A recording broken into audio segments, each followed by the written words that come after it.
Well, good morning and welcome to Tuesdays with the Pilgrim. Today we begin a new adventure, and in light of the last several books we've read being rather, what would we call them, spiritual and reflective, I thought we'd do something for change a little more lighthearted.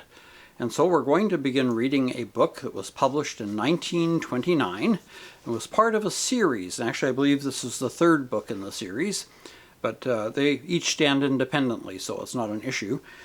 And it's a book called Flying Against Time, which is part of the Ted Scott Flying series. And you have to remember this is a work of fiction, and you'll have to kind of put Charles Lindbergh out of your mind, because some things will be said that if you bring Charles Lindbergh into it, well, that kind of blows the series out of the water. But if you can do that, you'll enjoy the book. And the author is a fictional author. What do you think about that? A work of fiction by a fictional author. The author is Franklin W. Dixon. I'll let you look that up, but if you're familiar with the Hardy Boys or Tom Swift, you've heard that name before. But there really was no Franklin W. Dixon. So how did he write books? Well, like I say, I'll let you do a little research on that one and enjoy finding out. But let's get to our story, shall we? Chapter 1, Flying Against Time. Money Talks. "It can't be done, I tell you," exclaimed Ferdinand Sip emphatically, as he measured with his eye the distance to the next hole on the golf links of the Hotel Excelsior.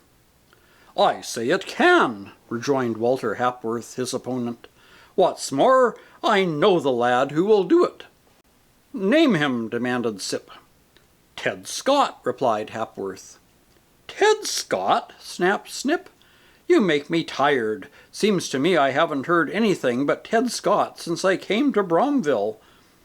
I believe if I asked you who'd make the best president of the United States, you'd say Ted Scott." "Perhaps I shouldn't be so far wrong at that," replied Hepworth, grinning. "But keep your shirt on, old man, and make that shot." Sip swung at the ball, and it whizzed along rapidly for a good 200 yards down the fairway. "Not too bad," replied Sip complacently. "Looks as if I might make that hole in 3. Walter Hapworth took his turn, and the ball went straight toward the hole. It rolled far up the green and showed no sign of stopping. "A tremendously long drive," congratulated Sip. "You must have dynamite in that club." Still the ball went on, and excitement grew. "It's going straight for the hole," muttered Hapworth, scarcely daring to believe in his luck. "By Jove, I believe it's going in." "It's in! Hurrah! A hole-in-one! The first time I've ever made it in my life." He threw his club in the air in jubilation. He had achieved what many expert golfers dream of but never do, the almost unbelievable thing, a hole in one shot. "Great work, old man!" exclaimed Sip. "I'd rather have made that shot than won $10,000. The almost miraculous shot put Walter Hapworth in the lead, and though Sip gave him strenuous competition, he could not prevent his opponent from winning by 2 up. After the showers, a dozen or more of the players sat about on the veranda of the Hotel Excelsior, talking of the events of the afternoon, in which, naturally, Walter Hepworth's marvelous exploit held first place. But even that topic could be exhausted, and the conversation was lagging when Paul Monet interjected the question, "What were you and Mr. Sip talking about so excitedly before you made that shot, Walter?" he asked Hepworth. "You seem to have had a difference of opinion." "Oh, it was about an airplane flight from coast to coast," replied Hepworth. "Sip said it couldn't be done within 20 hours. I maintained that it could, and that Ted Scott was the boy who could do it." "I agree with you," returned Paul Monet thoughtfully. "Of course, it's a big job, but if anybody can do it, Ted can." "There they go again," exclaimed Sip, appealing to the other members of the group. "These fellows are crazy about Ted Scott. I believe if I said that no one could jump from the sidewalk to the top of a 30-story skyscraper, they'd come back at me with the statement that Ted Scott could do it." "We're not quite that bad," laughed Hapworth. Still, in anything that comes within reason, I'd back him to the limit. He carries my money every time he starts."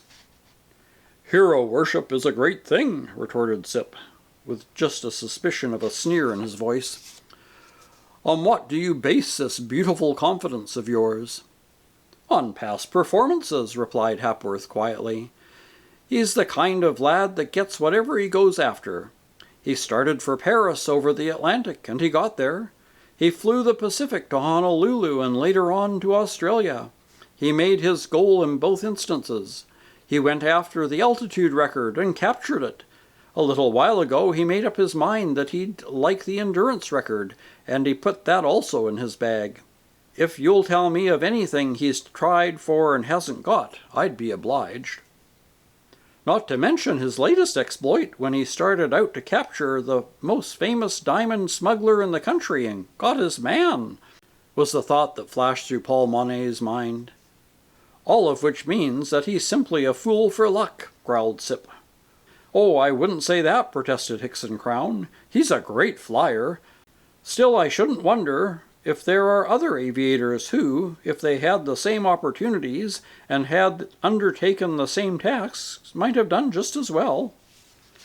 "I take my hat off to the lad," chimed in Will Webley. "He's great stuff and a credit to this country. Still, just on the laws of chance, he's due for a tumble. It stands to reason that no one can keep on forever doing hazardous things without sometime coming to a cropper. They all do sooner or later, no matter how good they are. No man stays champion forever." "It's like tossing a coin," averred Ed Bertram. "You may come heads half a dozen times, but you know it's only a matter of time before it comes down tails." "Ah, here he comes now!" exclaimed Hapworth, starting from his seat as a lithe, stalwart figure approached the steps. "The very man we're talking about! Come up here, Ted, and meet a bunch of good fellows and take a load off your feet," he called. Ted ran lightly up the steps and shook hands warmly with Hapworth and Monet. The former introduced him to the other members of the group, who greeted him cordially, with the exception of Sip, who extended a limp hand with reluctance. "Mr. Scott and I have met before," he said stiffly. Ted looked at him more closely.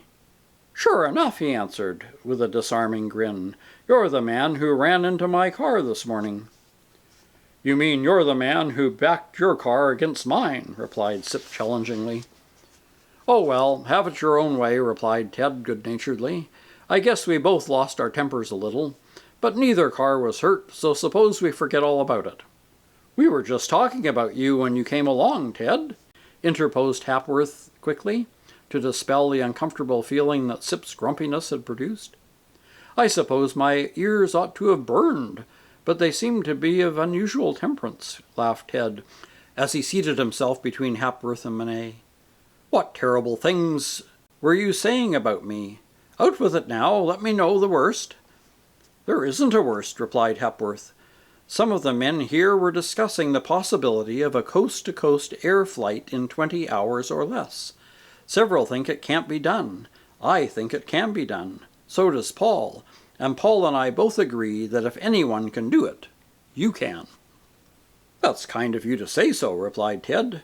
"To tell the truth, I haven't thought much about the matter. Let's see, from the Atlantic to the Pacific, say roughly 3,000 miles and 20 hours. That would be about 150 miles an hour continuous flying. That's some traveling." "You bet it is," grunted Sip. "Of course, for an hour faster time than 150 has been made," continued Ted thoughtfully, "but in those cases everything has been prepared for the test. The plane is being groomed and stripped of everything that wasn't actually needed.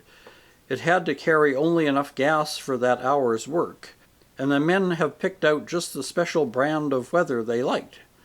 But all those conditions would be lacking in a 24-hour flight from coast to coast. I suppose the idea would be a non-stop flight?" he said, looking inquiringly at Sip. "Sure thing," agreed Sip. "If the pilot came down to earth for any reason whatever, he'd lose the bet." "There you are," went on Ted. "Anything is liable to go wrong in a plane, and the flyer either has to come down for repairs or perhaps lose his life. That possibility would be present every minute of the 20 hours required to make the flight. Then there's the weather. You might have to spend half the time bucking a headwind. You might get caught in a hurricane. You might find yourself in a fog and your instruments go back on you. Crossing the Rockies, you'd be in the region of perpetual snow, and sleet might form on the wings of the plane, bearing it down to the ground. And with all those things in the offing, you'd have to keep right on making an average of 150 miles an hour or more. Gee, it's a tough proposition. You see, Hapworth, jeered Sip, your hero agrees with me that it can't be done. Ted flushed at the slurring tone, but kept his temper. Beg pardon, he said. I don't agree with you that it can't be done. I only think that it would be a whale of a job. And you wouldn't care to harpoon that whale, put in Sip mockingly. I might if it were worth my while, replied Ted coolly. Then I'll call your bluff, snapped Sip. I'll bet $10,000 you can't make a non-stop flight from my hometown, Boston, to Los Angeles in 20 hours or less. There was a stir of excitement in the group, and they all bent forward eagerly, their eyes fixed on Ted Scott. If he had been startled by the blunt and definite challenge, there was no sign of it in his demeanor. He looked thoughtfully at Frederick Sip. You at least have the courage of your convictions, he said. Name the conditions of the bet. Here they are, replied Sip, checking them off on his fingers. The flight is to take place within 6 weeks. You're to stay in the air every minute of the flight. If your wheels as much as brush the ground, you lose. If you fall sick or break a leg before the time fixed to start, it makes no difference. You've got to take the chance of that. Oh, I say, Sip, protested Hapworth. That's hardly sportsmanlike.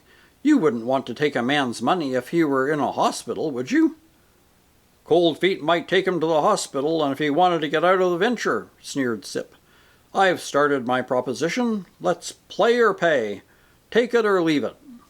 He sat back with a nasty smile on his face. I don't know but what I'd like to share with you in that bet, Sip, put in Webley. No reflection on your ability, Mr. Scott, but I agree with my friend that it can't be done. I don't care to share the bet, replied Sip. It looks to me like easy money. Make another bet if you like. No doubt Mr. Scott would be glad to oblige you. I'll put up another 10,000 then, on the same terms, said Webley. And I'll string you along with another 10, chimed in Hickston Crown. The contagion spread like wildfire. The terms Sip had stated were so drastic, the chances of winning so great, that all were eager to get in on it. In a few minutes, among that group of wealthy men, $40,000 were ready to be bet on the proposition that Ted Scott could not make a non-stop air flight from Boston on the Atlantic coast to Los Angeles on the Pacific coast in 20 hours or less. Ted Scott had been thinking rapidly. Before his eyes stretched that vast expanse of plains and prairies, lakes and rivers, mountains and valleys that lay between the two coasts.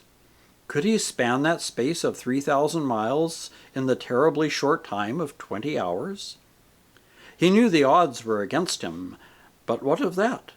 The odds had always been against him in every one of his magnificent adventures. They were against him when he essayed to conquer the Atlantic and the Pacific. They were against him when he won the altitude and endurance contests. Odds? What were odds for but to be defied and beaten? He turned to Sip, his face alight. I'll take your bet, he said. And that's the end of Chapter 1. We'll pick up with Chapter 2 next week. Until then, take care, stay safe, and God bless.